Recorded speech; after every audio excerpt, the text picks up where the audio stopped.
بسم اللہ الرحمن الرحیم نحمدہ ونصلی علی رسولہ الکریم اما بعد۔ محترم ناظرین و سامعین، السلام علیکم ورحمۃ اللہ وبرکاتہ۔ آج کے ہمارے درس حدیث کا موضوع ہے شب برات۔ شب برات کون سی رات کو کہا جاتا ہے؟ اس رات کی کیا فضیلت ہے؟ اس رات کے اندر کیا کیا ہوتا ہے؟ اس پر گفتگو کرتے ہیں۔ سب سے پہلے جاننے کی یہ کوشش کرتے ہیں کہ شب برات کیا ہے۔ اس سلسلے میں عائشہ صدیقہ رضی اللہ عنہا کی ایک روایت ہے۔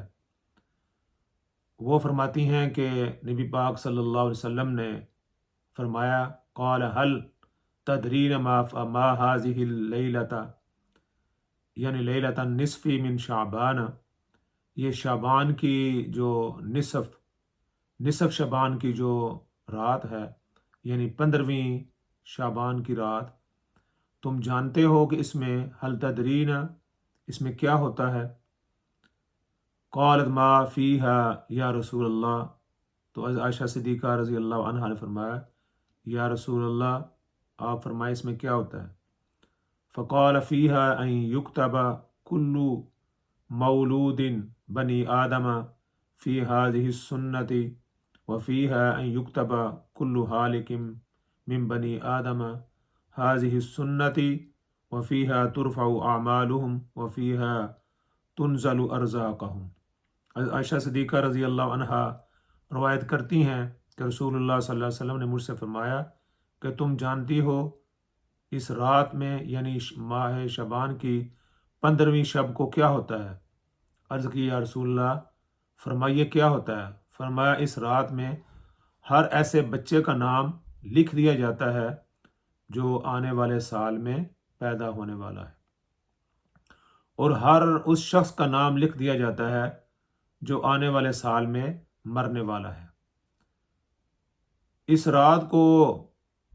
رات میں نیک اعمال اوپر اٹھائے جاتے ہیں، ترفع اعمالہم، اس رات کے اندر نیک اعمال آسمان کی طرف اٹھائے جاتے ہیں، اور اس رات میں لوگوں کے رزق جو ہیں وہ نازل کیے جاتے ہیں۔ تو یہ 15ویں شعبان کی رات، جس کو شب برات کہا جاتا ہے، اس میں یہ عمل ہوتا ہے۔ اس کے علاوہ نبی پاک صلی اللہ علیہ وسلم نے ایک دوسری حدیث میں جو حضرت علی رضی اللہ عنہ سے مروی ہے، اس میں اس رات کے بارے میں ارشاد فرمایا کہ وَعَنْ عَلِيٍّ قَالَ رسول اللہ صلی اللہ علیہ وسلم اذا كانت لیلۃ النصف من شعبان فقوموا لیلها وصوموا یومها۔ حضرت علی رضی اللہ عنہ روایت کرتے ہیں کہ نبی پاک صلی اللہ علیہ وسلم نے ارشاد فرمایا کہ جب شعبان کی 15ویں شب ہو تو اس میں آپ نے کیا کرنا ہے، اس میں رات کو نماز میں کھڑے ہوں اور دن کے اندر روزہ رکھیں، یعنی 15ویں شعبان کو اپنی جو یہ رات ہے اس کو اللہ کے ذکر کے لیے، اللہ کی عبادت کے لیے وقف کر دیں۔ اللہ کے جو عبادت ہے وہ اس کی کوئی بھی شکل ہو سکتی ہے، وہ نوافل کی صورت میں، قرآن مجید کی تلاوت کی صورت میں، ذکر کی صورت میں، رسالت میں آپ صلی اللہ علیہ وسلم پر درود و سلام کی صورت میں، کسی بھی صورت میں آپ اللہ کی عبادت کر سکتے ہیں۔ اور دن کے اندر، رات کو قیام کے بعد دن کے اندر روزہ رکھیں۔ یہ روزہ کوئی فرض نہیں ہے، واجب نہیں ہے، یہ مستحب ہے۔ جو شخص روزہ رکھے گا اس کو اس کا ثواب ملے گا، اور جو روزہ نہیں رکھے گا اس کو اس پر کوئی گناہ نہیں ہوگا۔ اس رات کے اندر اللہ رب العزت اپنی مخلوق کی طرف توجہ فرماتے ہیں۔ اس سلسلے میں حضرت معاذ بن جبل رضی اللہ عنہ روایت کرتے ہیں کہ نبی پاک صلی اللہ علیہ وسلم نے ارشاد فرمایا، وقال یطلع اللہ الی جمیع خلقہ لیلۃ النصف من شعبان فیغفر لجمیع خلقہ الا لمشرک او مشاح۔ حضرت معاذ بن جبل رضی اللہ عنہ روایت کرتے ہیں کہ حضور اقدس صلی اللہ علیہ وسلم نے فرمایا، اللہ جل شانہ شعبان کی 15ویں رات کو اپنی تمام مخلوق کی طرف متوجہ ہوتے ہیں اور پوری مخلوق کی مغفرت فرما دیتے ہیں۔ لیکن چند اشخاص ایسے ہیں جن کی اس رات کے اندر بھی مغفرت نہیں کی جاتی۔ ان میں سے سب سے پہلا فرمایا الا لمشرکن، ایسا شخص جو اللہ کے ساتھ، اللہ کی ذات کے ساتھ اور اللہ کی صفات کے ساتھ شرک کرنے والا ہو، ایسے شخص کی مغفرت نہیں کی جاتی۔ اور دوسرا فرمایا کہ ایسا شخص جو دل کے اندر کسی دوسرے مسلمان کا، دوسرے بہن بھائی کا بغض رکھتا ہے، کینہ رکھتا ہے، تو ایسے شخص کی بھی مغفرت نہیں کی جاتی۔ تیسرا شخص فرمایا کہ اللہ ولا الی قاطع رحم، اور فرمایا تیسرا وہ شخص ہے جو قطع رحمی کرنے والا ہے، جو اپنے رشتہ داروں کے ساتھ توڑنے والا ہے، ایسے شخص کی بھی مغفرت نہیں کی جاتی۔ اور چوتھا شخص وہ ہے ولا الی عاق لوالدیہ، ایسا شخص جو اپنے والدین کا نافرمان ہو، اس شخص کی بھی اس رات کے اندر مغفرت نہیں کی جاتی۔ اور فرمایا کہ پانچواں وہ شخص ہے کہ جو وَإِلَى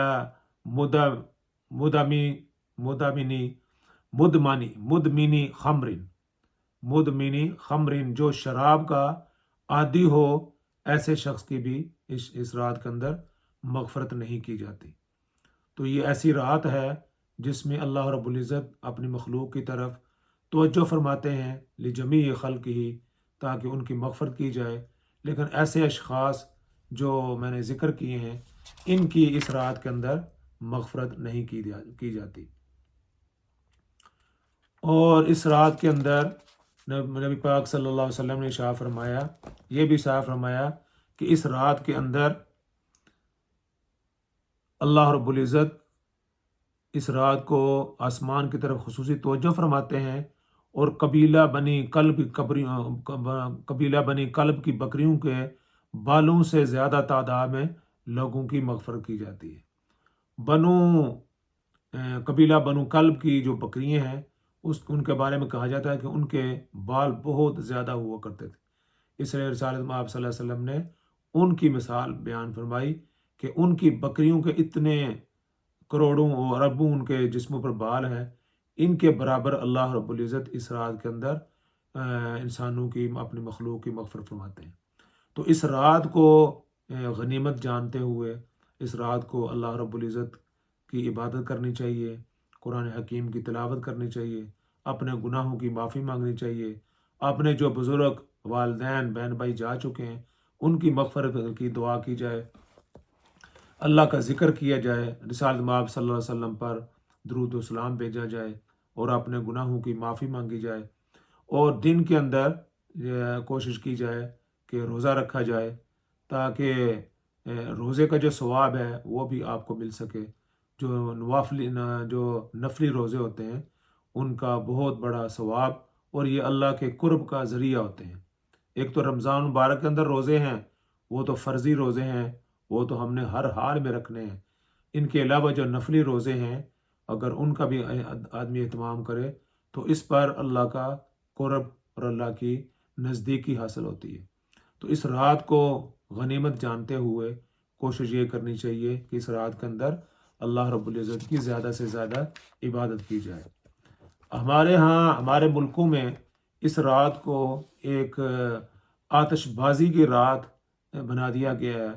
اس رات کے اندر پٹاخے چلائے جاتے ہیں، پھلچڑیاں چلائی جاتی ہیں، اور بہت سارا پیسہ جو ہے وہ اس فضول خرچی کے اندر لگا دیا جاتا ہے۔ وہی پیسہ اگر کسی غریب کو دے دیا جائے، کسی بیوہ کو راشن لے کر دے دیا جائے، تو اس سے انسان کو اس کا اجر ملے گا اور ان کا بھی بھلا ہوگا۔ لیکن شیطان جو ہے انسان کو اس طرف جانے کی جو ہے وہ جانے نہیں دیتا۔ اس رات کے اندر شہروں کے اندر یہ بھی دیکھا گیا کہ لوگ قبرستان کے اندر جاتے ہیں، قبروں کی وہ ان کو درست کرتے ہیں، اس پر مٹی ڈالتے ہیں، پھول ڈالتے ہیں۔ خصوصی طور پر رات کو قبرستانوں کے اندر جانے کا اہتمام ہے۔ اس سلسلے میں عرض یہ ہے کہ رسالت مآب صلی اللہ علیہ وسلم کی ایک حدیث ہے کہ حضرت عائشہ صدیقہ رضی اللہ عنہا فرماتی ہیں کہ میں ایک دفعہ نبی پاک صلی اللہ علیہ وسلم کے پاس تھی، فقدت رسول اللہ صلی اللہ علیہ وسلم لیلۃ فیضا ہوا بالبقیع۔ رسالت مآب صلی اللہ علیہ وسلم کو جب میری آنکھ کھلی تو میں نے دیکھا کہ رسالت مآب صلی اللہ علیہ وسلم اپنے بستر پر موجود نہیں ہیں، تو میں ان کی تلاش میں نکلی، تو میں نے ان کو دیکھا کہ رسالت مآب صلی اللہ علیہ وسلم جنت البقیع کے اندر ہیں، اور یہ شعبان کی 15ویں رات تھی۔ جب میں وہاں پہنچی تو رسول اللہ صلی اللہ علیہ وسلم نے مجھے دیکھ کر فرمایا کہ تجھے اس بات کا خطرہ گزرا کہ اللہ اور اس کا رسول تجھ پر ظلم کریں گے، یعنی کہ رسالت مآب صلی اللہ علیہ وسلم نے فرمایا کہ تم نے شاید یہ سمجھا کہ میں تیرا حق کو اگنور کرتے ہوئے میں کسی دوسری بیوی کے پاس چلا گیا ہوں۔ ایسی بات نہیں، میں جنت البقیع کے اندر آیا ہوں اور میں امت کی مغفرت کے لیے یہاں دعا کر رہا ہوں۔ آپ نے، میں کسی کے پاس نہیں گیا، میں بقیع آیا ہوں، یہ دعا کرنے کی رات ہے۔ فرمایا کہ یہ دعا کرنے کی رات ہے کیونکہ بے شک اللہ جل شانہ ماہ شعبان کی 15ویں رات کی تاریخ کی رات کو قریب والے آسمان کی طرف خصوصی توجہ فرماتے ہیں، اور قبیلہ بنی کلب کی بکریوں کے بالوں سے زیادہ لوگوں کی مغفرت فرماتے ہیں۔ تو میں اس لیے آیا ہوں۔ اب اس میں یہ ہے کہ رسالت مآب صلی اللہ علیہ وسلم خود تشریف لائے ہیں، کسی کو اس کی دعوت نہیں دی۔ عائشہ صدیقہ رضی اللہ عنہا جو آپ کی بیوی ہیں، آپ صلی اللہ علیہ وسلم نے ان کو بھی نہیں اٹھایا کہ عائشہ اٹھو اور جنت البقیع میں چلتے ہیں، قبرستان جاتے ہیں، وہاں جا کر دعا کرتے ہیں، لیکن آپ صلی اللہ علیہ وسلم اکیلے تشریف لے گئے۔ صحابہ کو بھی اس کی خبر نہیں ہوئی، نہ آپ صلی اللہ علیہ وسلم نے کسی کو اس کے بارے میں بتلایا اور نہ اس کی ترغیب دی، نہ ہی آپ صلی اللہ علیہ وسلم نے اس کی کوئی تعلیمات دی ہیں کہ اس رات کو قبرستان میں جانا چاہیے۔ رسالت میں آپ صلی اللہ علیہ وسلم خود ہی اکیلے تشریف لے گئے اور آپ صلی اللہ علیہ وسلم نے وہاں جا کر امت کی مغفرت کے لیے دعا کی۔ تو جو حضرات اس رات کو یہ سمجھتے ہوئے کہ یہ کوئی سنت ہے، تو ایسی کوئی بات نہیں ہے، یہ سنت نہیں ہے۔ رسالت میں آپ صلی اللہ علیہ وسلم کا ایک خاص عمل تھا جو آپ صلی اللہ علیہ وسلم نے کیا۔ تو اس رات کو قبرستانوں میں جا کر لائٹیں لگانی، جمگٹھا بنانا اور عورتوں کا اور مردوں کا وہاں اکٹھا ہونا، اس کی کوئی شریعت کے اندر اس کی نہ کوئی نظیر ہے اور نہ ہی کہ اس کی اجازت ملتی ہے۔ جو شریعت نے احکامات دیے ہیں کہ رات کو جا کر اللہ کی عبادت کی جائے اور دن کے اندر روزہ رکھا جائے، اس کی طرف توجہ دینی چاہیے۔ لیکن جو ہے وہ شیطان جو ہے وہ انسان کو دوسرے اعمال کی طرف، دوسرے کاموں کی طرف متوجہ کرتا ہے کہ وہ اس سے ہٹ کر جو خلاف شرع کام ہے ان کی طرف توجہ دلائے۔ اس رات کے اندر پٹاخے چلائیں اور پھل چڑیاں چلائیں اور اسراف کریں اور رات کو جو ہے وہ قبرستانوں کے اندر جائیں، تو اس کی کوئی نظیر نہیں ہے، نہ ہی اسلام کی یہ تعلیمات ہیں۔ تو اس میں جو کہا گیا ہے اسی پر عمل کرنے کی کوشش کرنی چاہیے۔ اللہ رب العزت مجھے بھی اور آپ کو بھی اس کی توفیق عطا فرمائے۔ اس بات کو آگے بھی شیئر کریں تاکہ جو آگے بہت زیادہ سے زیادہ لوگوں تک یہ پیغام اور میسج پہنچ سکے۔ والسلام علیکم ورحمۃ اللہ وبرکاتہ۔